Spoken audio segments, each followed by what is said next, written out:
ชุมพรซึ่งเป็นสินค้าสิ่งบ่งชี้ทางภูมิศาสตร์ไทยหรือ GI มียอดขายเพิ่มขึ้นจากปกติก็วันปกติก็แค่ 1,000 2,000 3,000 แต่ช่วงเทศกาลเนี่ยเราก็จะได้อยู่ที่ประมาณ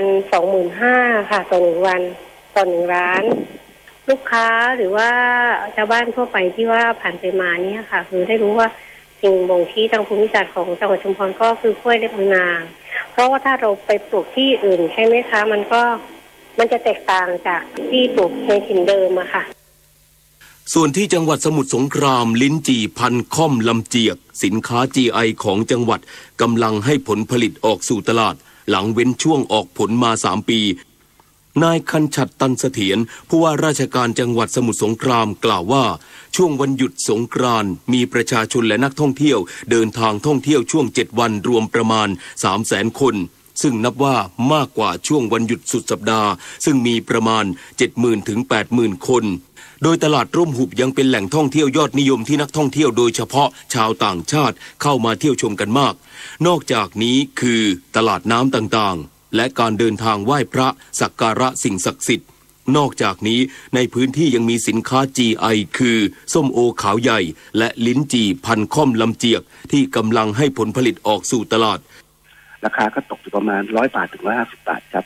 15 เมษายนจนถึงวันที่25 เมษายนเนี่ยนะครับจะมีชิ้นกี่ออกในช่วงนี้ประมาณสัก 2,000 ตันโดยประมาณครับนักท่องเที่ยวจะสามารถจะมาเที่ยวที่จังหวัดสมุทรสงครามได้จนถึงวันที่15 พฤษภาคมครับผู้ว่าราชการจังหวัดสมุทรปราการเชิญชวนร่วมงานประเพณีสงกรานต์พระประแดงร่วมอนุรักษ์ประเพณีสงกรานต์ชาวไทยรามันระหว่างวันที่ 20-22 เมษายนนี้นายชาติชายอุทัยพันธ์ผู้ว่าราชการจังหวัดสมุทรปราการเปิดเผยว่างานประเพณีสงกรานต์พระประแดงเป็นกิจกรรมทางวัฒนธรรมที่อำเภอพระประแดงได้จัดต่อเนื่องกันมาเป็นประจำทุกปีซึ่งถือเป็นกิจกรรมที่สร้างความสนุกสนานและเป็นการสืบสานประเพณีวัฒนธรรมที่งดงามโดยในปีนี้กำหนดจัดกิจกรรมตั้งแต่วันที่ 20-22 เมษายน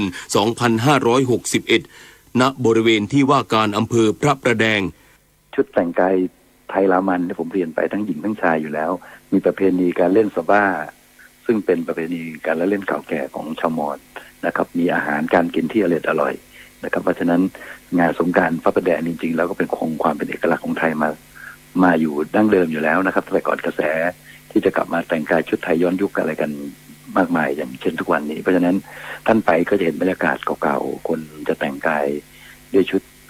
ไทยหลายรูปแบบนะครับเพราะฉะนั้นสิ่งที่เกิดขึ้นในงานสงกรานต์พระประแดงเหล่านั้นก็เป็นการอนุรักษ์วัฒนธรรมประเพณีที่ดีของไทยไว้อยู่แล้วครับผมผู้ว่าราชการจังหวัดสมุทรปราการประเมินว่าจะมีนักท่องเที่ยวเข้าร่วมประเพณีสงกรานต์พระประแดงประจำปี 2561 นับแสนคนซึ่งจะเป็นการกระตุ้นเศรษฐกิจในพื้นที่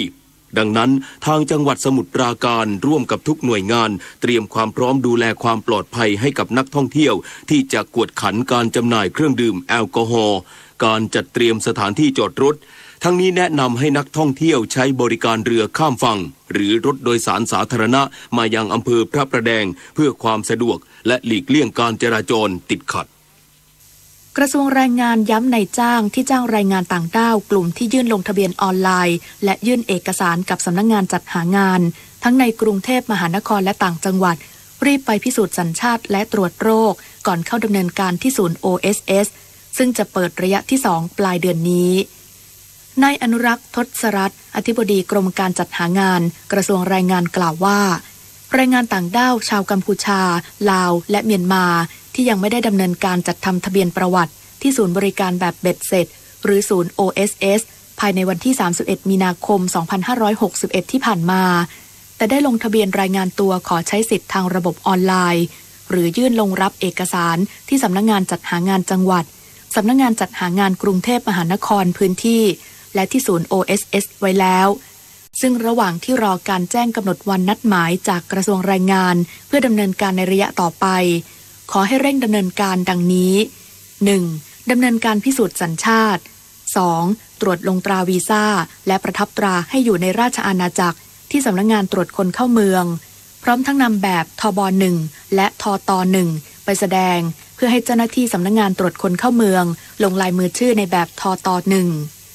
3. ตรวจสุขภาพที่โรงพยาบาลที่กำหนดให้เรียบร้อยก่อนมาดำเนินการจัดทำทะเบียนประวัติพร้อมทั้งนำแบบทบ1และทต1ไปแสดงต่อเจ้าหน้าที่เพื่อให้แพทย์ลงลายมือชื่อในแบบทต1นอกจากนี้ขอให้นายจ้างจัดเตรียมเอกสารสำหรับการยื่นคำขอจัดทำทะเบียนประวัติให้เรียบร้อยก่อนมาดำเนินการที่ศูนย์ OSS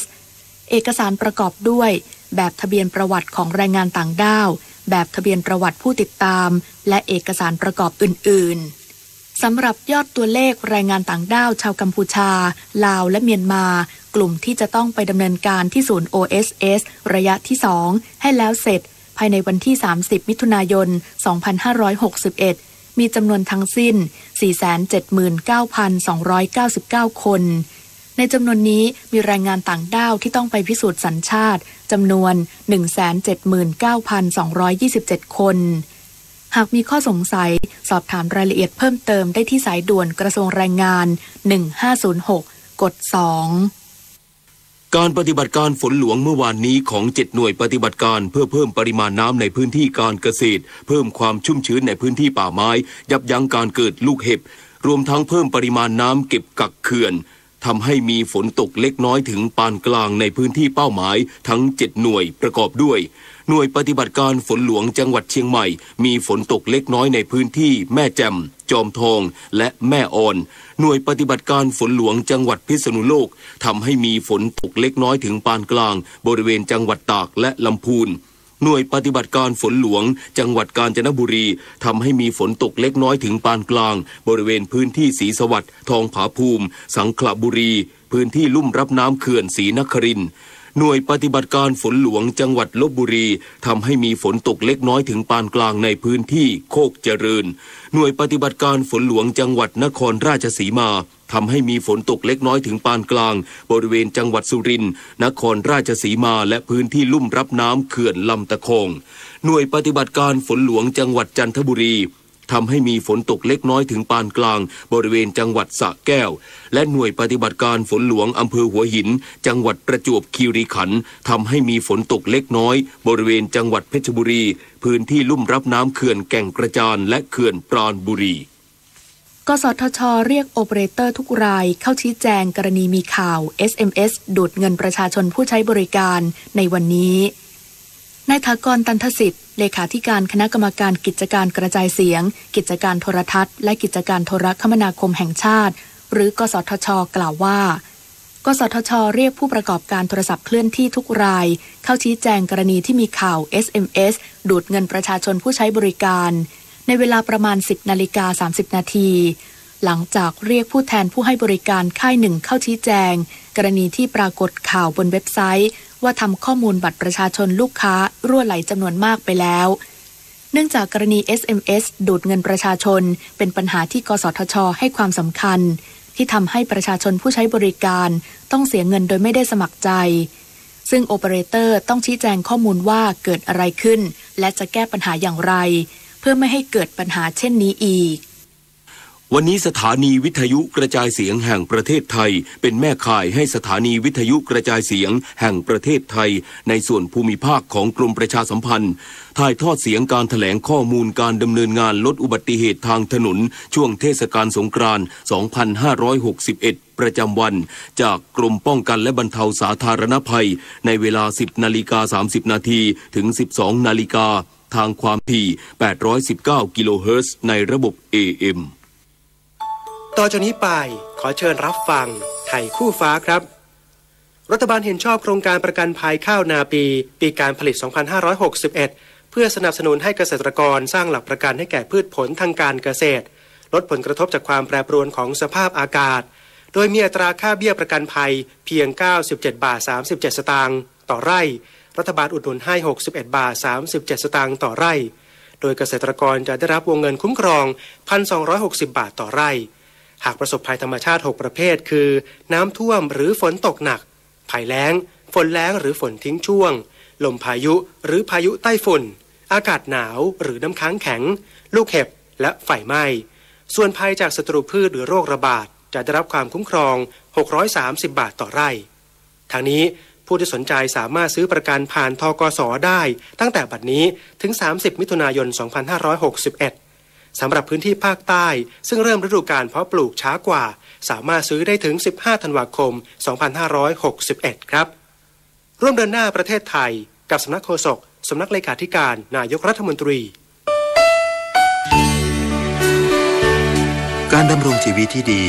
จะต้องปรับปรุงตัวตลอดเวลาและการปรับปรุงตัวนี้จะต้องมีความเพียรและความอดทนเป็นที่ตั้งถ้าคนเราไม่หมั่นเพียรไม่มีความอดทนก็อาจจะท้อใจไปโดยง่ายเมื่อท้อใจไปแล้วไม่มีทางที่จะมีชีวิตเจริญรุ่งเรืองแน่ๆพระราชดำรัสพระบาทสมเด็จพระปรมินทรมหาภูมิพลอดุลยเดชบรมนาถบพิตรข้าราชการต้องแยกเรื่องส่วนตัวออกจากตำแหน่งหน้าที่และยึดถือประโยชน์ส่วนรวมของประเทศชาติเหนือกว่าประโยชน์ส่วนตนสารประโยชน์ของชาติและปวงประชาอีกหนึ่งหัวข้อเรื่องจริยธรรมที่ข้าราชการพลเรือนทุกคนพึงควรปฏิบัติทำความดีเพื่อชาติไทย7:16 นาทีต่อไปรับฟังข่าวต่างประเทศรัสเซียกล่าวว่าผู้เชี่ยวชาญด้านอาวุธเคมีที่มีกำหนดจะเข้าถึงเมืองดูมาของซีเรียในวันพรุ่งนี้ในขณะที่สหรัฐกังวลว่ารัสเซียทำลายหลักฐานในที่เกิดเหตุแล้วนายอาเมดอูซุมซูเลขาธิการองค์กรห้ามอาวุธเคมีหรือ OPCW กล่าวว่าทีมอาสาสมัครทั้ง9คนได้ไปถึงกรุงดามัสกัสของซีเรียแล้วแต่ยังไม่เดินทางเข้าพื้นที่ที่เมืองดูมาซึ่งเป็นจุดเกิดเหตุที่ต้องสงสัยว่ามีการใช้ก๊าซคลอรีนและก๊าซซารีนโจมตีในวันที่7 เมษายนที่ผ่านมาทำให้มีผู้เสียชีวิต40 คนและทำให้สหรัฐอังกฤษและฝรั่งเศสเปิดฉากโจมตีซีเรียโดยซีเรียและรัสเซียเตือนว่าต้องมีการจัดการเรื่องความปลอดภัยก่อนที่จะมีการส่งทีมสืบสวนลงพื้นที่เมืองดูมาทางด้านนายเคนวอร์ดทูตสหรัฐประจำ OPCW อ้างว่า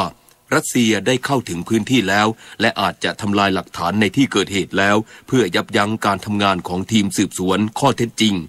นายเซอร์เกย์ ลาฟรอฟรัฐมนตรีต่างประเทศรัสเซียกล่าวปฏิเสธว่ารัสเซียไม่ได้เข้าไปยุ่งเกี่ยวกับจุดเกิดเหตุนายกรัฐมนตรีเทเรซาเมย์ของอังกฤษและประธานาธิบดีเอ็มมานูเอลมาครงของฝรั่งเศสต่างกำลังเผชิญกับความไม่พอใจของสมาชิกรัฐสภาจากการสั่งปฏิบัติการโจมตีทางอากาศร่วมกับสหรัฐในการจู่โจมซีเรียนายกรัฐมนตรีเมย์มีกำหนดแถลงต่อรัฐสภาหลังดำเนินการโจมตีโดยไม่ผ่านคำอนุมัติจากสภานับว่าเป็นประเด็นอ่อนไหวสำหรับอังกฤษที่เคยร่วมมือกับสหรัฐในการรุกรานอิรักปี 2545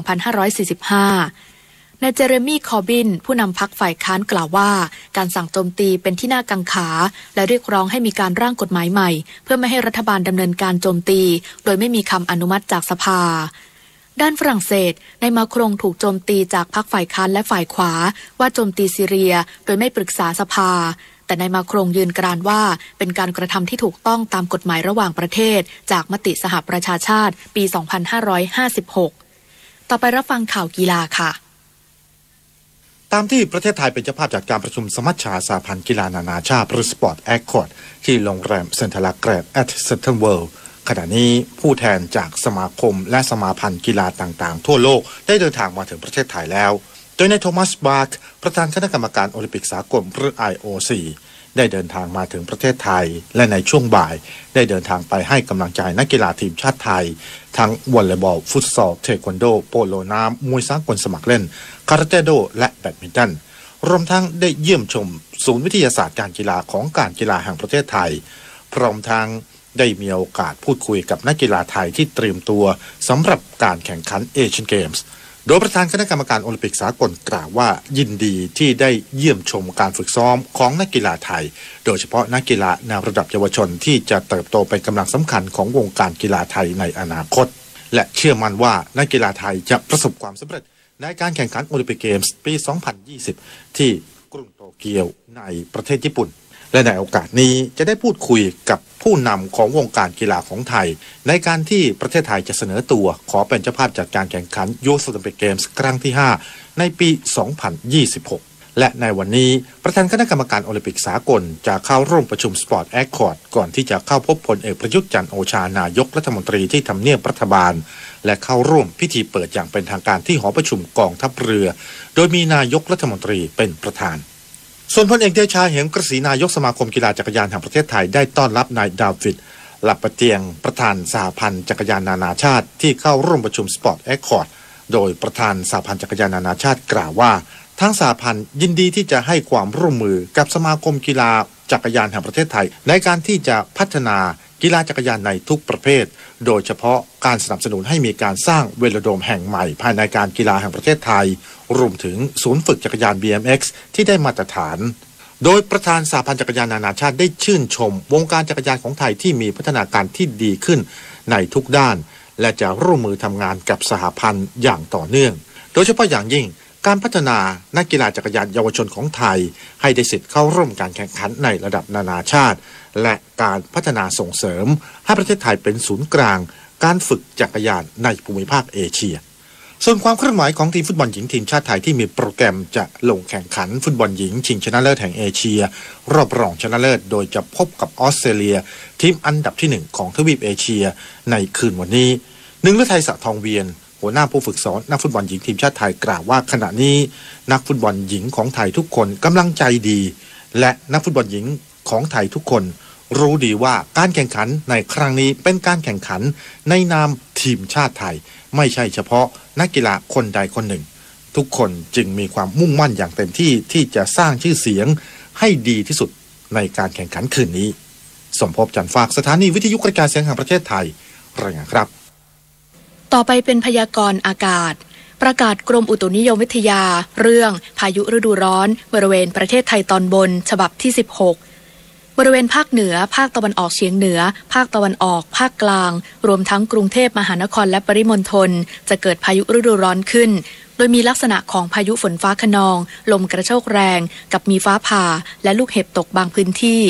จึงขอให้ประชาชนบริเวณดังกล่าวระวังอันตรายจากพายุฤดูร้อนที่จะเกิดขึ้นโดยหลีกเลี่ยงการอยู่ในที่โล่งแจ้งใต้ต้นไม้ใหญ่และป้ายโฆษณาที่ไม่แข็งแรงรวมถึงระวังอันตรายจากฟ้าผ่าสำหรับเกษตรกรควรเตรียมการป้องกันและระวังความเสียหายที่จะเกิดต่อผลผลิตทางการเกษตรไว้ด้วยโดยมีผลกระทบดังนี้ในวันที่17เมษายนภาคเหนือจังหวัดเชียงใหม่เชียงรายลำพูนลำปางพะเยาแพร่น่านอุตรดิตถ์พิษณุโลกเพชรบูรณ์สุโขทัยกำแพงเพชรและตากภาคตะวันออกเฉียงเหนือจังหวัดเลยชัยภูมินครราชสีมาและบุรีรัมย์ภาคกลางจังหวัดนครสวรรค์ลพบุรีสระบุรีสิงห์บุรีอ่างทองพระนครศรีอยุธยาสุพรรณบุรีชัยนาทอุทัยธานีกาญจนบุรีราชบุรีสมุทรสงครามรวมทั้งกรุงเทพมหานครและปริมณฑลภาคตะวันออกจังหวัดนครนายกปราจีนบุรีฉะเชิงเทราสระแก้วระยองชลบุรีจันทบุรีและตราดในวันที่18เมษายนภาคเหนือที่จังหวัดแม่ฮ่องสอนเชียงใหม่เชียงรายลำพูนลำปางสุโขทัยกำแพงเพชรและตากภาคกลางที่จังหวัดอุทัยธานีชัยนาทสิงห์บุรีอ่างทองพระนครศรีอยุธยากาญจนบุรีสุพรรณบุรีราชบุรีรวมทั้งกรุงเทพมหานครและปริมณฑลภาคใต้จังหวัดเพชรบุรีประจวบคีรีขันธ์ชุมพรสุราษฎร์ธานีและนครศรีธรรมราชทั้งนี้เนื่องจากบริเวณความกดอากาศสูงจากประเทศจีนได้แผ่ลงมาปกคลุมประเทศไทยตอนบนและทะเลจีนใต้ในขณะที่ประเทศไทยมีอากาศร้อนถึงร้อนจัดทำให้บริเวณดังกล่าวจะเกิดพายุฤดูร้อนขึ้นสำหรับลมตะวันออกที่พัดปกคลุมภาคใต้และอ่าวไทยจะมีกำลังแรงขึ้นในช่วงวันที่ 17-19 เมษายนทำให้ภาคใต้มีฝนเพิ่มขึ้นส่วนคลื่นลมบริเวณอ่าวไทยและทะเลอันดามันจะมีกำลังปานกลางบริเวณอ่าวไทยมีคลื่นสูงประมาณ2 เมตรขอให้ชาวเรือเดินเรือด้วยความระมัดระวังจึงขอให้ประชาชนติดตามประกาศจากกรมอุตุนิยมวิทยาอย่างใกล้ชิดพยากรณ์อากาศตั้งแต่เช้าวันนี้จนถึงเช้าวันพรุ่งนี้ภาคเหนืออากาศร้อนถึงร้อนจัดโดยมีพายุฝนฟ้าคะนอง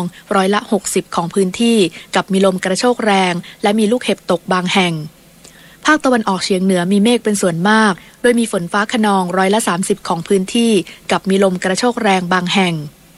ภาคกลางอากาศร้อนโดยมีฝนฟ้าคะนอง40%ของพื้นที่กับมีลมกระโชกแรงภ ภาคตะวันออกอากาศร้อนโดยมีฝนฟ้าคะนอง60%ของพื้นที่กับมีลมกระโชกแรงบางแห่งลมตะวันออกเฉียงใต้ความเร็ว 15-30 กิโลเมตรต่อชั่วโมงทะเลมีคลื่นสูงประมาณ1 เมตรภาคใต้ฝั่งตะวันออกมีเมฆเป็น